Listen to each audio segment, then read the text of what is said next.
Angie Martinez in Real Life podcast. This episode and conversation is powered by Duce.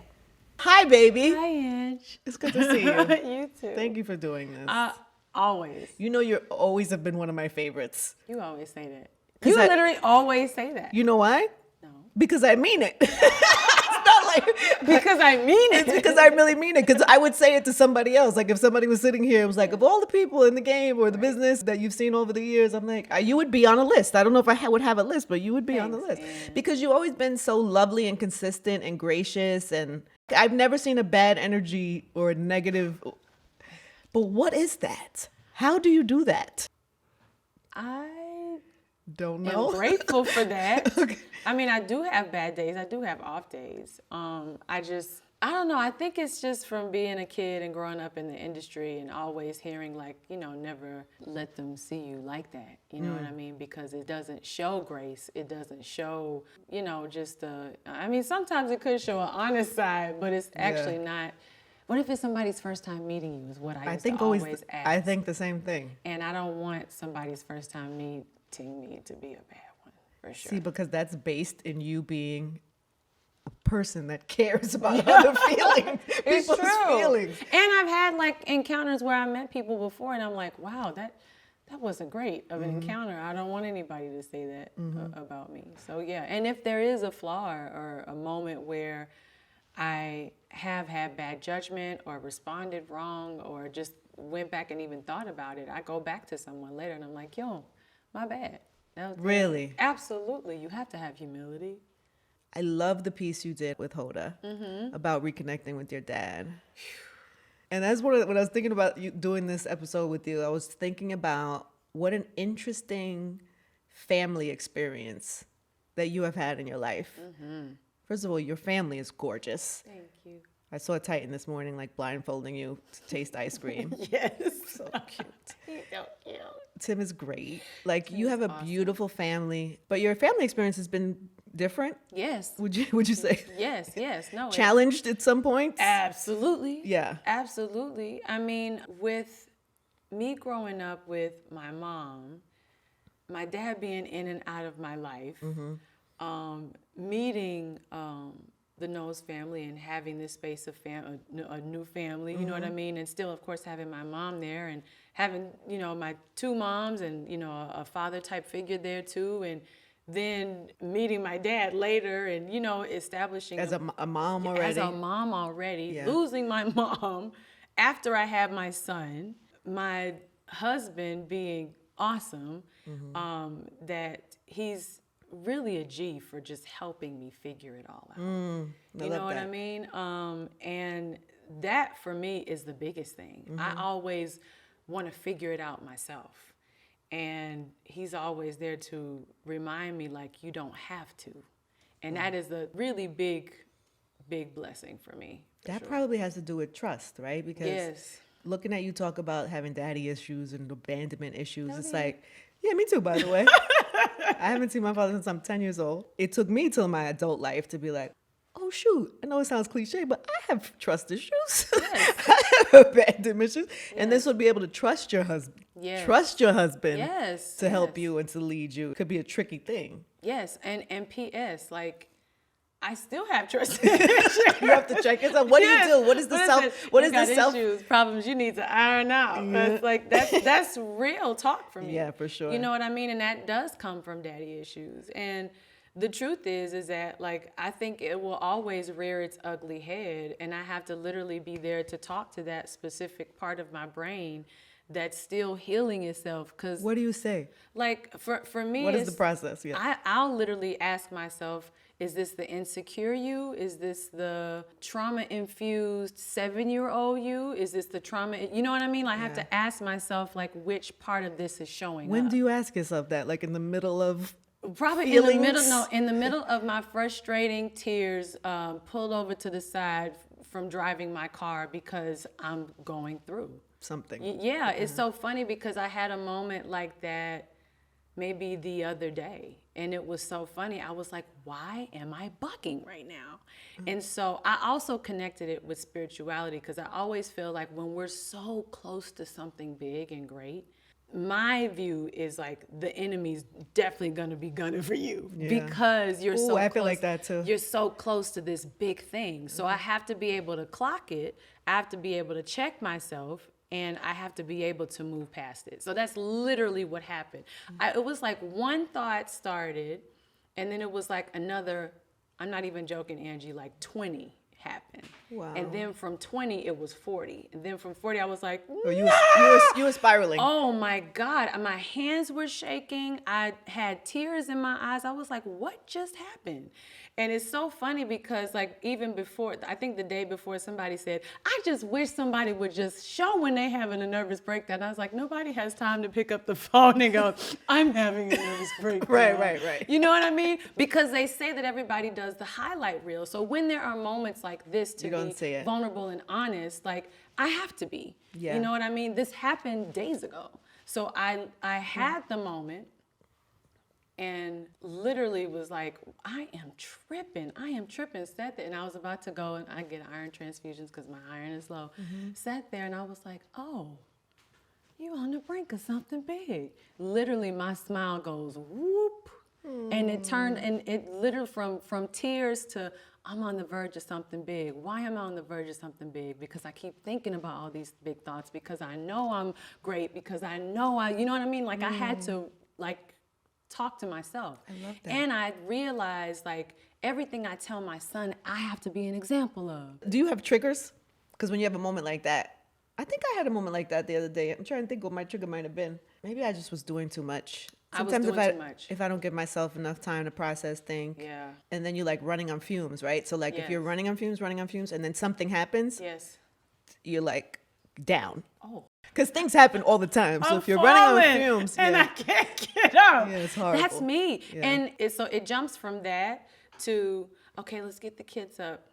Titan, can you start getting ready? A whole hour later, he's doing this. I'm like, he's not listening You're to like, me. I Mine will. is not listening. That's a trigger. Might be related to some daddy issues. Oh, for sure. That might be like, You don't care about how I feel. That might be You related. didn't hear what I said, and you're 7. Girl, if you don't get it together. And Tim be looking at me like, baby, he's 7. And I'm like, he's 7. But I'm like, But he should care about how I feel. But then I'm literally going, That's a trigger. okay, maybe I was 7. I take it back. I'm like, I was 7 when this happened and I wasn't heard. Ooh. So how in the world is he 7?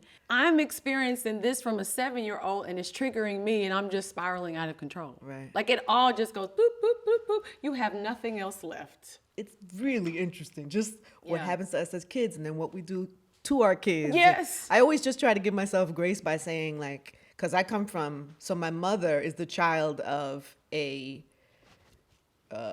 alcoholic. Mm-hmm. So her and her siblings had all these issues of, as most people do from alcoholics. Then it comes down to my the next generation. So then I'm like better because my mother done work on herself. So that I'm better, doing better than for her. her. Yeah, she did a lot of work on herself. That's big. Yeah. Oh, we love you, Mom. Yeah, no, she did a lot of work. So then I'm better. I'm doing better. Yeah. Right? I'm better at communicating. I'm better at telling my feelings. I'm not great at it, but I'm better. Yeah. So my hope is that then my kids are even better than me. Yes. So even when I'm not perfect, I feel like if I could just make sure that I'm doing better, then I feel like the next generation, and that's how we kind of break The cycle. I don't know if that's true or not, but I believe it's something I is. tell myself. No, I believe it is. Yeah. It's like even watching like gentle parenting right now, like I'm biting the whole side of my mouth is raw. What do you You know, gentle parenting, which is just like, don't yell at them, you know, and like right when something happens. Yeah. Like, have you seen all these? I haven't. How did I miss this? No. It sounds lovely love it. and It is- ridiculous. I love it.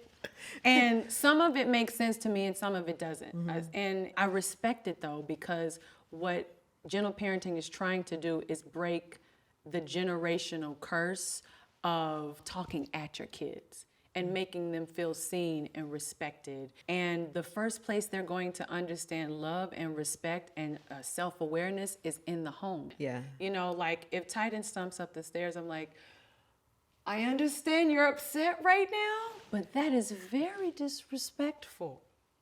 maybe that's the right thing I'm supposed to say. I'm literally trying to figure it out. You know what I mean? Because I was just taught, if you stomp up the stairs, it's, you better keep your ass in the room. You know what I mean? It's like that, where I'm unlearning things that happened to me in my childhood with my son. So it's like trial and error. None of us get it all the way right. No, we don't get it all the way right. And I'm sure that our kids will suffer somewhat because we like overcorrected, and maybe they can't deal with somebody yelling at them. Like there'll be some type of effect. There's always an effect. There's always an effect. But I do keep it real with Titan. You know, he'll say, I'll say, Titan, he did something.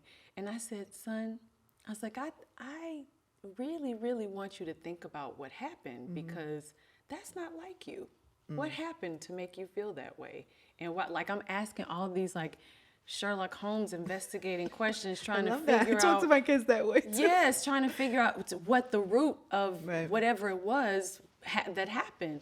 And he does, but I notice the best time to talk to him is before bed and when we are playing. In the car. You don't like in the car? Oh, no, in the car is great. Yeah, in the car is good. In the car is great. When he gets older, too. Because really? For teenagers, I read something about this. I saw that it's like if you're driving and they're in the car, you're not like looking at them like, why did you do that? You're like, there's like a space enough for them to feel not attacked or not, like you're not on top of them. It's like a comfort and just like, I'm driving on this. I'm just asking you this. Why did you, it just creates a more, I don't know, calmer environment. I saw that somewhere. It's a great time for especially teenagers where they're often like distracted, or if you tell them to sit in the table and like, so they feel like tight and nervous sense. And that makes perfect sense. Think about it when he's a teenager. If this comes back up, you can save it. I can't even think about that right now. I don't even want to think about him being a teenager. These times are so crazy. I just want to prepare him for that time. I know. So I watched you on Hoda with your dad. You hadn't seen him since you were 7, maybe 8. Wow. Yeah. And then as a grown woman, you make this decision. What is the moment? What is the trigger for you to think, I want to reconnect now? Did something happen? Did you just... I got kids. Well, a kid. I got a kid. At that time. And you're going to think this is really nuts. But Never. I really wanted him to swab the side of his mouth so that I could do the 23andMe thing. I really care about my ancestry. I'm trying to figure out all of this stuff because I want to know where we're from. Like, you know what I mean? That all that kind of stuff means a lot to me. So I was thinking about that, but above anything, really thinking about, like, what a better time to connect with him. And if he says yes, great. If he says no, great. I was okay with, you know. You think he would have said no? You just never know. But did it occur to you, did you think? Yes. So I'm watching your story, and maybe like, so a couple years ago, I interviewed Evelyn Lozada on my radio show. She had just been reunited with her grandfather. She was like, do you have anybody in your family that she's like, I have this guy, he finds anybody. I was like, no. I said, well, I haven't seen my father since 10, but I believe he's passed. I've heard from people that grew up in the neighborhood with him, and he was, he had drug problems. And so it made sense to me because I'd seen him since 10, he was on drugs, he must be dead, right? Yeah. She goes, oh, well, wouldn't you like to at least see a picture? I said, sure, I would like to see. I guess so. If you found one, okay, whatever. I'm thinking no, because for a couple of times I had tried and it came up with nothing. Nobody ever found anything. You probably had to do this process too, right? Or you knew where he was. This whole time you knew where he was? Oh, you had somebody find him. Yeah. And so 2 days later, I get a picture on my phone from Evelyn Lozada of a picture of a man. And she says, could this guy be your father? And I was like, holy shit, that is absolutely my father. Wow. He is not dead. He does not appear to be on drugs. He's like in shape, healthy. He's living in wherever, right outside of Chicago. He's married. Seems to be healthy. He's a member of a church. Now? This was right before my accident. So that was like 2019. Oh my God. Well, when my accident was November 2019. So 2019, yeah. So I'm like freaking out. I thought he's dead since 10. I'm now 40-something years old. I'm like, there's a human being in the world. That's my father that's actually alive in the world. So, but then I have a bad car. And I'm like, okay, I think I'm going to maybe go meet him, see whatever, get some answers. Like when he disappeared, that whole side of my family disappeared. Like, so my aunts, my cousins, it was like gone, like wiped out. So I grew up since I was 10 years old with that whole side of my family being kind of like a mystery. So I had a car accident. So then I was just busy on recovery. I'm trying to get better. I'm like, I forgot all about it. Maybe, I don't know, 2 years ago. When were you? I feel like, I don't know. I watched you and I was like, I wonder if our paths were like aligned in the times. I think they were. Around the same time, right? That's They why I were, felt when I Angie. watched you on Hold On, I felt so like I was Connected watching it to like it. like this at the TV, like, and how beautiful and that he said all the things you wanted him to say. And it was, so I healed from the car accident. I was doing better. I was working. I was like, you know what? Now it's probably something was coming. I was getting inducted to the Radio Hall of Fame, so I was going to Chicago for that. I was like, I'm going to be in Chicago. Maybe this will be a good time. Get a cup of coffee, say hello, blah, blah, blah, blah, blah.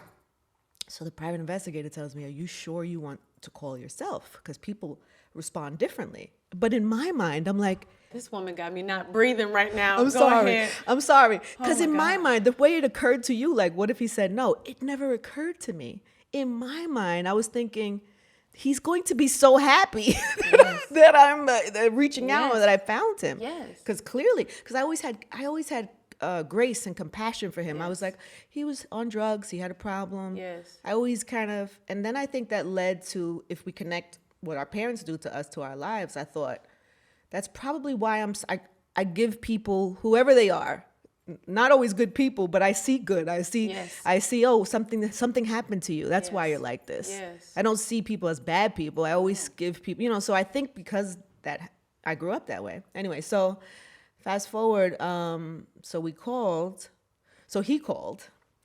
The wife knew nothing of my existence. She didn't even know he had a child. And I'll just say that he wasn't openly receptive to connecting. Wow. I know. That might make me cry. To this day? Yeah. I'm sorry. It's... I was worried that I was like, I haven't talked about anybody, so I was like, I'm going to tell Kelly, I hope I don't cry today. That would be so annoying. I hate crying in public. Annoying. Crying is so annoying. But Sometimes you have to get things out once or twice so you can talk about it without crying, and I haven't done it yet, so I was like, I know it's going to happen today. Yeah. Anyway, I know, isn't that horrible? But I always gave him the grace of like, and I heard you say this about your father, maybe he didn't, he could only be what he could be. Like he wasn't capable, and from whatever his experiences were. Yeah. But it shifted something in me for a minute, and I think it was not good. The same way I say I always have grace for people, I started being like all of a sudden super judgmentally about people. Because I thought all these years I thought he was a drug addict. I felt bad for him. Yeah. I never had anger. Yeah. Did you ever have anger? I think it came out in some ways. Some ways. Yeah. I didn't have like anger towards him. I always kind of gave him this thing. So then all of a sudden I was like, oh, he wasn't a drug addict who had problems and he's like not a good guy. Yeah. So then I start looking at everybody in my life like, why are you here? You said you were going left, you went right. Why did you do that? I started getting like, it's not good either. Yeah. Yeah. So the end result is not as good. I have worked on it. I feel like I'm on the other side of that now. And I do realize the original way that I have always led my life is actually the better way to be. Because it is true. Everybody's experiences make them who they are. Yeah, man. I think that was just like a temporary reaction to deep disappointment. It's rejection, Angie. That sucks. Rejection sucks. And especially when it's flowing through your veins. Like that is super disappointing. And I remember thinking about what if he doesn't respond? So you even thought about that? I never even thought about it. What if he doesn't respond? I remember walking to meet him. My feet got heavy. I mean, he showed up. But even still, like I had all these things I wanted to say. I was going to go in on this man. Why weren't you there? Why didn't you such and such? I can't believe what you, like I knew and it was all spewing. So you had anger. You had anger. Mm-hmm. I kid you not. The moment I walked in there, I saw his face. I saw how old he was. I saw time. I said, something said, be quiet. I was quiet. I let this man talk for 2 hours. 2 hours he needed to get out everything that he needed to get out. And he still kept talking. And then, you know, it was like certain things that he told me like fit the other side of a part of a story that my mom had told me. You know what I mean? But I'm like, well, that doesn't add up, and this part doesn't quite make any sense. And why, you know, did you try to find me? You know, and he did, but I realized in the course of that time of my being mad at him, I'd also set boundaries up for myself. Like I said, when me and the girls would go on tour, I made sure to have a meeting with the security guards. Like if a man comes to the gate and he says his name is this, do not, like I set up my boundaries because I didn't know what he was going to bring into my life. And I was like, I'm good right now. So all that time, I'm protecting myself. You know what I mean? But in all the time that I'm protecting myself, I'm also going through the most tumultuous relationships, choosing the wrongest dudes to be around. Yeah, that is part of that's what happens. That's what happens. Exactly. So for you, like, so for me, my version of that is like, so if I grew up without somebody who was there, but I gave him grace, I would always pick guys that I think subconsciously I knew would disappoint me. And then when they did, I was almost like relieved, and I was like, I knew that was going to happen anyway. It was almost like this bizarre, like I would choose people I knew were going to be a problem. Right. Like, what is that? This is great. Thank you so much for the disappointment. I'll get over this soon. I'm comfortable with this. Yep. I know how this goes. So this is what I'm comfortable with. So this is what I choose. And then the other side of that for me, well, how did it show up for you? Because you would pick these. Oh, just terrible. Terrible. Well, what kind? Like just emotionally unavailable. Ah, yes. It was almost like we were both wearing the T-shirt, but I had it stamped on my forehead. They had it stamped everywhere. It looked like a damn caution sign, just wrapped up with tape. Do not enter here. I'm emotionally unavailable. Do not enter here. I'm emotionally unavailable. Like I would see that all the time. Was it because you would think if you broke them, Yes. you would try to cut through? It was like, I don't know if it was that as much as it was like, I don't know, because I was also so young. Yeah, you know what I mean? So, and I always gave men this whole space to put them on a pedestal too. That was mine. I don't know what that is. I'm still working that out. Yeah, okay. But mine, they would be put on a pedestal. And I think that a lot of that was not knowing exactly who he was. You know what I mean? So like going into relationships was like, I wonder what this is going to be like. It's almost like a darn fairy tale, and it's not a fairy tale ending at all. But did you feel like healing that? Because so for me, even though mine went left and wasn't like a happy ending, I don't know. I feel like I feel like in my own relationship, I'm better now because I realized some of the things that I wasn't good at communicating, or that you start owning your stuff. Like, damn, that's probably me. I probably did that because I didn't trust, or because I didn't want to. Right. Yeah. And so then when you find somebody that's willing to go through that with you, that's pretty great. No, it's awesome. Yeah. Especially because Tim was so sweet. He was like, I want to share my family with you. When he said, I want to share he comes from a good family. Oh my God. Yeah. Everybody's like, I mean, if anything, I always make this joke. I'm like, oh my God, I'm the heathen of the family. You are not. Because everybody's like goes to church, and his sister Dawn is like the sweetest thing since sliced bread. His brother's incredibly awesome. His mom is like heaven. His mom is literally heaven. Oh, that's great. She's great. She's great. And the best grandmother, and just a really great mom. We kiki and caca on the phone all day. She's awesome. So. Yeah, and Tim turned out really dope. You did good, mama. I think that's been a thing for you. Like, you've really, even though you've had in your own family and stuff, interesting different dynamics, and you had to do some healing. I mean, even the family you created with the Knowleses. Yes. It was awesome. Yeah, it was a beautiful. It was awesome. Yeah, it was awesome, and we still have each other to this day. It's like, to be able to have this abundance of love and family is really awesome. And it's so sweet because Titan yesterday goes, Mommy. I said, yes, son. He says, I want to have a birthday dinner. He's like, with just our family. I said, okay. And he proceeds to say everybody, and he tells his cousins. And of course, it includes B and all her family, and his best friend, who's become like family. I always say, like, you meet people as you're getting older. And like his best friend Cairo's mom has become like a sister to me. Mm-hmm. You know what I mean? So he sees honesty and truth in people and wants them in his family. It's the sweetest thing. That means you're doing good. That's like, what a great thing to have in your kid, for your kid to be able to have. Yeah. Unbelievable. And how's things going with your dad now?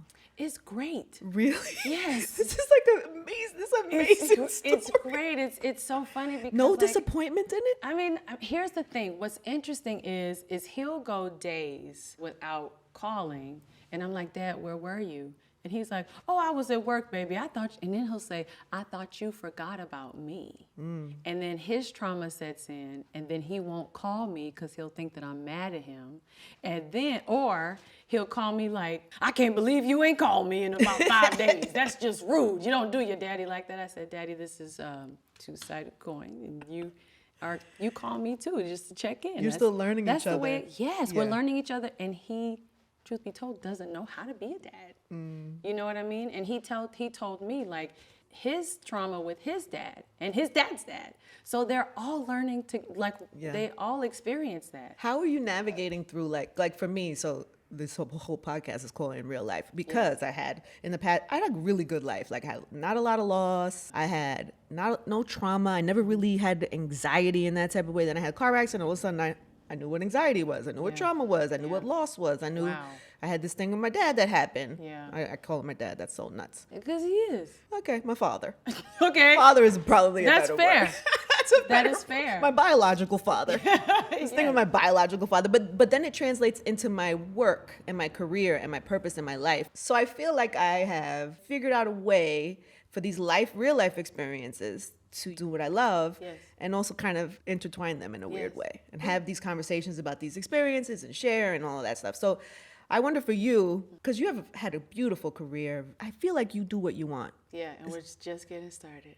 Yeah, and I know some things. Yeah. But like, I don't know, what goes on in your real life? How has that kind of seeped into creativity and work and your career and your all the time. I mean, in friendship, in motherhood, big time. How so? Just some of the businesses and stuff that you're involved with? Yeah, the brands. certain things like I think about more and have more of an understanding and care about more, like not just for my kids, you know what I mean? There's so many opportunities and moments that I'll get information and I'm like, my community needs this information. How am I able to get this to my community and underserved communities too? So I think about it in that aspect, and I'm working it out in that space. And excited about that because I feel like we'll get the last piece of information and it's too late. You know what I mean? Whether it's health, wellness, just taking care of each other. I want to be better at taking care of my community. Women, Black and brown women, just to make sure that we are coming together more for not just concerts anymore. Right. It's not just about that anymore. Concerts are fun. They're fun. And, we do care about that. We do care about that. But it's other things that will preserve our lives in the most beautiful way. Whether it's laughter, in television and film. I feel like it's kind of like bleeding into everything in the most beautiful way. So I'm grateful for that. Yeah. How important is when you think about the scheme of life? In my first chapter, we talked about the fact that we're all here on like limited time, right? Our life is this limited time. I don't know, how important is your career in the scheme of your life? It's my faith, my family, my friends, of course. Oh, my career. Friends over career. I mean, because my friends are more like family. So I call them my family. Yeah. So my family. Yeah. I mean, my career is definitely at the top. Because you are a driven woman. You've always been driven. Yes. I mean, if something happened to where there's like something crazy big that I need to do and something is happening with my kids, I'm out. I have to pull out of it. I mean, something like that like recently happened. It was an opportunity that I really should have taken. Your team is laughing over there. Well, it was big. It must have been really big. Was it a movie? It was very important. And I was like, I'm going to go home because Titan needs me. Yeah. And that's exactly what I did. I was like, wow, I'm going to say goodbye to that, but it's going to come back in some sort of way. Of course it will. Of course it will. And it was probably just a test. If it was a test, it's cool. I passed. I passed with flying colors. Flying colors. But I've had the most amazing time being home with my kids. And funny enough, from being home with my kids, I've gotten 4 more ideas. Don't you feel like that when you're like on the right? I always feel like if I'm doing exactly what I'm supposed to be doing, things just work out. They do. Because you're on your path. They do. Wow, what did Lauren say? What was the Lauren quote in the first episode? She said, I don't want to miss my mark. I just don't want to miss my mark. Whatever God wants me to do, I want to do that. Yeah. It was a bar. I felt that so deep. Like, that is what I need to be doing. And when you're on your mark, it's just like, miss. You can't miss. No, you can't miss. You won't miss, especially because it's God's timing and you're like set up in the perfect way. That makes perfect sense. It was a bar. That's a bar. And some You know it was a bar too? Your advice that Jay gave you when you decided to meet your father. He said, love is a risk. Yes. And you'd have to decide if you want to jump. Are you going to jump? I was like, I don't know. I'm scared. I'm scared. But it was so Did you hear what happened with Angie? But that is love. You know what I mean? And it was, I do feel like what you did was love. You still love past even a capacity in which he could love. Perhaps. No, Angie, you did. I don't know. No. I would like to say yes, you're right. I think I had curiosity. Of course. I had interest in like tying a bow. I didn't even know if I wanted to take it past a cup of coffee. I wasn't like looking to reconnect the way you were. That's not what I'm talking about. I'm saying to have the forgiveness of all that you encountered with him and then reach out to him. This is we're talking about a whole bunch of stuff on the table. The same kind of stuff I went through. The abandonment, the unavailability, like the trust, the list goes on and on and on, and you still saw it in your gracious big heart to say, excuse me, can I have a moment of your time? In that moment, it wasn't even necessarily about him. It showed what a big, glorious being you are. Oh, that's sweet. You know what I mean? Like that's really big of you. You have forgiveness, and granted, his actions afterwards were disappointing. Yeah. But you still had the capacity to call. Some people are just like, I don't forgive you. I want to rid you. I don't care what happens to you. You're not harboring that. No, I'm not harboring that. Exactly. But that's freedom. Yeah, you're right. You're right. Yeah, you're right. Yeah, you're right. No, you're right. But I also feel like some of it was self-serving. I don't want to act like I'm this big grace forgiving thing. You know, some of it was like closure and freedom for me that I feel it's probably too fresh too. You know, usually we talk about things when you're on the other. Later then? Yeah, we talk about it like in a year when I could be like, you know what I learned from that? Because I believe you learned something from every situation. And I know that I haven't all the way resolved the end of that piece yet. Yeah. It's a little weird to talk about something when it's still kind of like fresh. Yeah, fresh and unresolved. Yeah. You know, it's like you don't have that. So. And you know what else I thought about? Like with my dad, I said, what if he doesn't want to meet me because he doesn't want to, in any sort of shape or way, revisit that part of his life. Mm-hmm. And I can't help but to feel like, you know, even that's something that they don't want to turn back and look at. Mm-hmm. You know what I mean? Because it just makes them, it might trigger something. Mm-hmm. You just don't know what they're going to feel like, how it's going to make them feel. He just didn't have the capacity. But in my case, I believe he probably doesn't want to go back. Like how you said you were worried about your father not wanting to go back. Mm-hmm. If my father is living in a world where the woman he is married to didn't know he had a daughter, didn't know he used to be a drug addict, a heroin addict, oof. The idea to him of having to open up that box and be accountable, if he hasn't done the work, what does he have to offer me? So I'll give him grace in that space. He's not ready. Yeah. It's much better for him in his space to sweep it under the rug. Yeah. It would just be much better. Yeah. And that's okay. Why do you think your father was ready? Did he do work? Did he do therapy? He did the work. So my dad, when my mom and dad were together, he was an alcoholic. And the last I remember from him is that he was an alcoholic. So when I saw him again, and he didn't look like he was drinking, and he was taking care of himself, and he told me how, when we met, he told me how long he'd been sober and what he was doing, and he'd had this wife for this long, and he works his job. He still works his job. My daddy still works his job at 76 years old. He's God the cutest thing, top flight security. You're in love. So it's like, it's really dope that he wanted to tell me that he was in a different place. Mm-hmm. He was excited to tell me because my only memory of him was that he was an alcoholic. And what a blessing that you gave that to each other. Yeah. You know what I mean? Especially, you said he's 76? 76. Yeah, what a blessing for him. He looks good. Yeah. He looks so good. You got this from somewhere. He's tall, but it's so many things, Angie. I don't know if I even said it the last time, but my dad said that my grandmother was a singer. Do you know all that time I'd wonder you had no idea where I got singing from, where my voice came from? It was from my grandmother. Wow. So I had this really beautiful moment where he told me my grandmother sang for Lena Horne and Count Basie, and I was like, what? Literally looking at him like, you're kidding me. He's like, no, baby, absolutely. He said, she used to spank my butt. And I was like, what? So I had it was That's so dope. Pretty dope. I love that for you. Me too, because my mama was like, no, you got your singing from me. Your mama lied to you. She lied.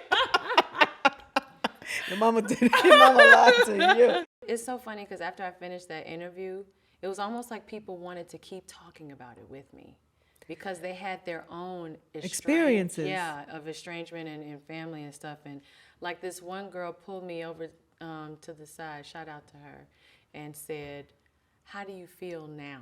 I'm so scared. I want to reach out to my mom because her mom had these personal issues. And she said, I haven't seen her and I don't.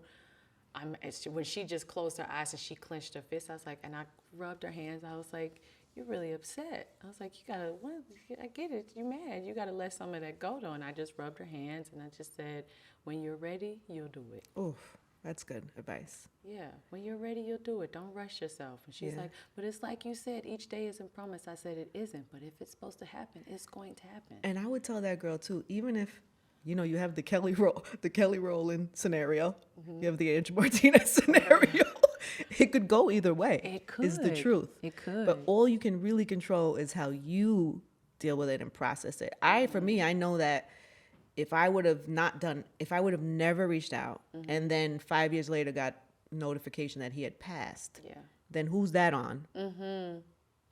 That would have been on me. Like, why didn't I? Whereas now I could be like, okay, well, God bless him. Like I could let go of that from myself. Yeah. So as somebody like that who has all that stuff built up for their mom, it's like all you can do is let it go so that you could be free. Yeah, and breathe. Because I think that's like some of our tension. You know what I mean? Our anxiety and some of that becomes toxic, and then you start to have health problems, and then you start to have heart problems. Like all of it is like trickle effect. And women, we are a different breed. We carry everything. Yes. And then we give it to our children. Yes. But that's why, like with Black women, I think that we lead the numbers in heart conditions. We're making everything work. We're strong. That's that thing. I hate that. I saw a thing. I don't hate that word. I strongly dislike that word. Well, because why should you have to be all the time? Yeah. It's not fair to anybody. It's not. So, yeah. There's days where I just want to cuss you out, and days where I really like you, and days where I need a moment to myself. There's days where I got to pull over on the side of the road. And cry my eyes out, and then turn my frown upside down. In real life.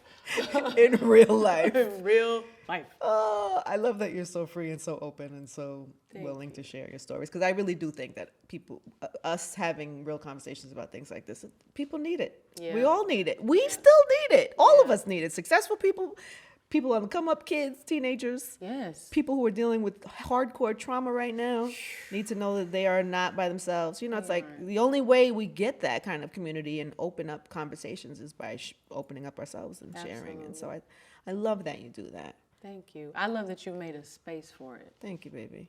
Thank you. But what else do we want to let the people know before you go? You made me cry twice today. Kelly, are you gonna have a show or something? You have like a talk show coming or something? Because this feels. Somebody asked me about it. I don't know. Yeah, you're good at it. You're good at it. Thanks. Oh, well, hello, Pop. Me, Kettle. I mean, I've been doing this for a long time.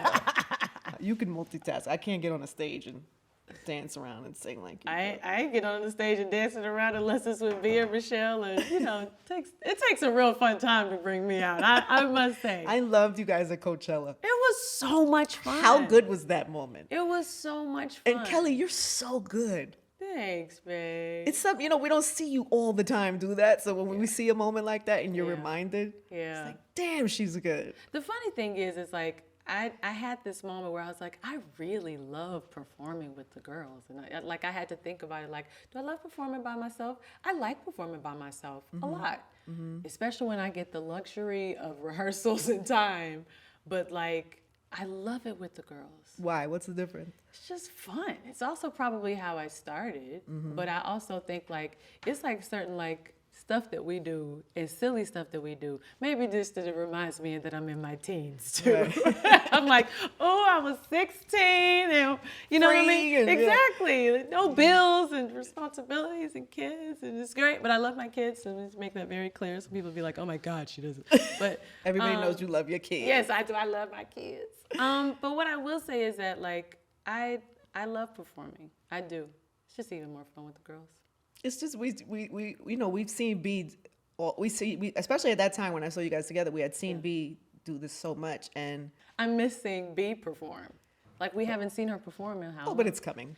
Oh, it has. I pray to God it's coming. It's absolutely coming. Yes. I'm sure you know it's coming. I'm sure you know it's coming. Yes. But as her friend and sister, and then you get on the stage together. I'm sure some of that is. That's what the chemistry and the energy and also having somebody that's that close to you that's that good. Yes. I mean, that's how we grow. Naturally, but also work ethic, driven and work ethic. That has to. Yes. I mean, you're driven too, but I'm just saying. No. That energy. Hers is different. It's different, right? It's different. It's like another whole beast. Like, and it's so funny because her being that focused in that space made me come up in another space that I'm just as excited about in. So I'm like, oh, I have to pay attention to that much detail. I'll watch the way she works. It's so incredibly intricate. It's something that you're born with. You either have it or you don't. Yeah. And it's a really dope focus, and it's one of the many reasons that makes her so fucking dope.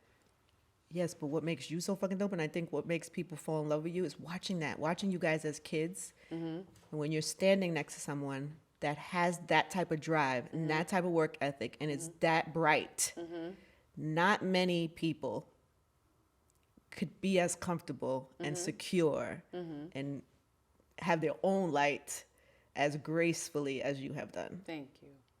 You have to know that, right? People have said that to you. I've never heard it like that, and that is the biggest compliment, and I really appreciate it. And I'm finally comfortable and confident in that light.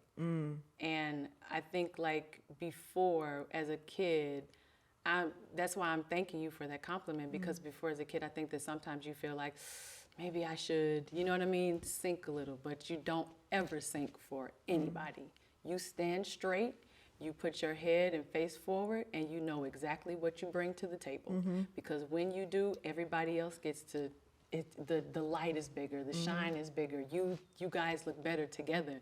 It's and it's one of the things I remember we were taught as kids. Like, you know, we're stronger together. So it's awesome. It's probably why I loved that moment so much. Yeah. Watching you in your light. Yeah. Beautiful. We love the light. Keep that light going, baby. You keep that light going. Can we do this again like a year when I fully resolved these issues? By the way, and I'll probably have a new set of songs. God bless you, Mama. God bless you. Kelly Rowland.